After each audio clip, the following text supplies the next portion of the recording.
દૂરથી અર્જુન આવતો દેખાઈ રહ્યો છે અને અર્જુન પોતાના વાળ વિખરાયેલા છે, એના શરીર પરના વસ્ત્રો વિખરાયેલા છે અને ધૂળ ચડેલો શરીરે એવો અર્જુન આવીને યુધિષ્ઠિરજીના ધર્મરાજના ચરણોમાં પડી ગયો છે ને પોકે પોકે રડી રહ્યો છે પગ પકડીને.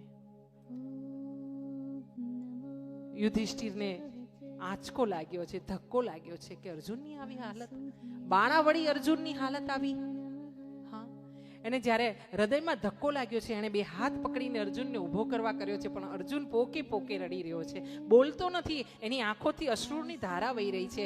યુધિષ્ઠિરે ફરી ફરીને એમને ઊભા કરવા માટે કોશિશ કરી છે. અંતે યુધિષ્ઠિરજી એમની સાથે બેઠા અને પૂછ્યું છે, ભાઈ અર્જુન, શું થયું? કંઈક વાત તો કર. તારાથી કોઈ ધર્મ કરવામાં કોઈ ભૂલ થઈ છે? કોઈ સ્ત્રી સાથે તારે અન્યાય થયો છે તારા દ્વારા? તું મને કંઈક તો વાત કર. તું કેમ રડે છે ભાઈ? આ અપસુકન થઈ રહ્યા છે, આ દિશાઓ ધૂંધળી થઈ ગઈ છે, આ શિયાળિયા રડી રહ્યા છે.